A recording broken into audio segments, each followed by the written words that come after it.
আমার হাতে যে কলমটা দেখতে পাচ্ছেন, এই কলমটার দাম কত হতে পারে বলেন তো? 50 টাকা বা 100 টাকা? কিন্তু কোনো দেশের প্রধানমন্ত্রী যদি ঠিক এই কলমটা দিয়ে কোনো চুক্তিপত্রে সই করে, তাহলে কিন্তু এই কলমটার দাম, ঠিক এই একই কলমের দাম লাখ টাকা বা কোটি টাকাও হতে পারে। কলম কিন্তু একই আছে, শুধু বদলে গেছে এর গুরুত্ব বা ব্যবহারের ধরন। আমাদের জীবনটাও ঠিক এই কলমটার মতোই। আপনি যদি মনে করেন আপনাকে কেউ পাত্তা দিচ্ছে না, গুরুত্ব দিচ্ছে না, তার মানে কি আপনি মূল্যহীন? ব্যাপারটা এরকম নয়। ব্যাপারটা এরকম হতে পারে, আপনি ভুল মানুষের সাথে মিশে নিজেকে সস্তা বানিয়ে ফেলছেন। আজকের ভিডিওতে আমি আপনাদের সাথে এমন 4টা সাইকোলজিক্যাল টিপস শেয়ার করব, যা ফলো করলে যে কোনো জায়গায় আপনার সম্মান বা ভ্যালু 10 গুণ বেড়ে যেতে পারে। তাহলে চলুন শুরু করা যাক আজকের ভিডিও। পয়েন্ট 1-এ বলবো, সবসময় অ্যাভেলেবেল হওয়া বন্ধ করুন, সবসময় সহজলভ্য হওয়া বন্ধ করুন। অর্থনীতির একটা সহজ নিয়ম আছে, যে জিনিসের যোগান বা সাপ্লাই বেশি, বাজারে তার দাম কম। এটা মোটামুটি আমরা সবাই পড়েছি ছোটবেলায়। আপনি যদি কারো একটা কল বা মেসেজ আসলেই নিজের সব কাজ ফেলে হ্যাঁ বলে ছুটে যান, তবে মানুষ আপনাকে বেকার ভাবতে শুরু করবে। তারা ভাববে আপনার নিজের সময়ের কোনো মূল্য নেই। তাই সবাইকে সবসময় হ্যাঁ বলা বন্ধ করুন। মাঝে মাঝে না বলাটাও দরকার, না বলতে শিখুন। যখন আপনি নিজের সময়ের মূল্য দিবেন, তখন বাকি দুনিয়া আপনাকে মূল্য দিতে বাধ্য হবে। নাম্বার 2, কথার চেয়ে কাজে প্রমাণ করুন।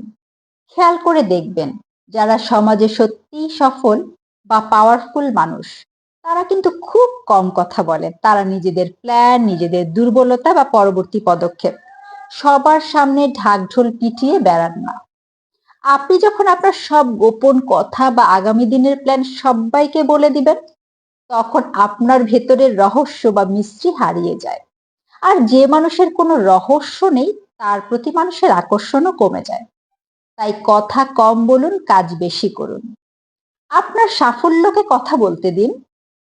পয়েন্ট 3, নিজেকে প্রতিনিয়ত আপডেট করুন। আচ্ছা, আজকের এই 5G এর যুগে আপনাকে যদি কেউ একটি পুরাতন বাটন মোবাইল ফোন ব্যবহার করতে দেয়, আপনি কি সেটা ব্যবহার করবেন? কখনোই না, কারণ ওটা আউটডেটেড।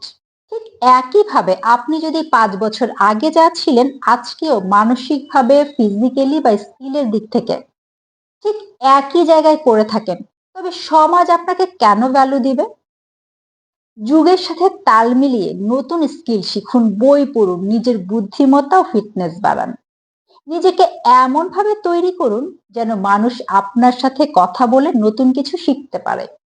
নাম্বার 4, নিজের বাউন্ডারি বা সীমানা নির্ধারণ করুন। অনেকেই কমপ্লেন করে, আমি তো কারো কোনো ক্ষতিই করিনি, তাও মানুষ কেন আমার পিছনেই পড়ে থাকে, আমাকেই অপমান করে। উত্তরটা একটু তেতো হলেও সত্য, কারণ আপনি তাদেরকে সেই সুযোগটা করে দিচ্ছেন। অন্যদের সমালোচনা বা অপমান মুখ বুজে সহ্য করার মানে হলো আপনি নিজের সেলফ রেসপেক্ট বা আত্মসম্মান বিসর্জন দিচ্ছেন। আজ থেকে নিজের একটা বাউন্ডারি সেট করুন। মানুষকে বুঝিয়ে দিন যে আপনার একটা নিজস্ব স্ট্যান্ডার্ড আছে, এবং এর বাইরে গিয়ে আপনাকে কেউ অপমান বা অবহেলা করলে তার জবাব দিন। অপমান করার অধিকার কেউ রাখে না। যেদিন আপনি নিজের আত্মসম্মানের সাথে আপোস করা বন্ধ করবেন, সেদিন থেকে মানুষ আপনাকে সস্তা ভাবাও বন্ধ করে দিবে। সবশেষে একটা কথাই বলবো, আপনি যদি নিজে আয়নার সামনে দাঁড়িয়ে নিজেকে দামি মনে না করেন, তবে এই পৃথিবী আপনাকে 1 পয়সাও মূল্য দিবে না। তাই আজ থেকেই নিজেকে ভালোবাসুন এবং নিজের ভ্যালু বাড়াতে কাজ করুন। আল্লাহ হাফেজ।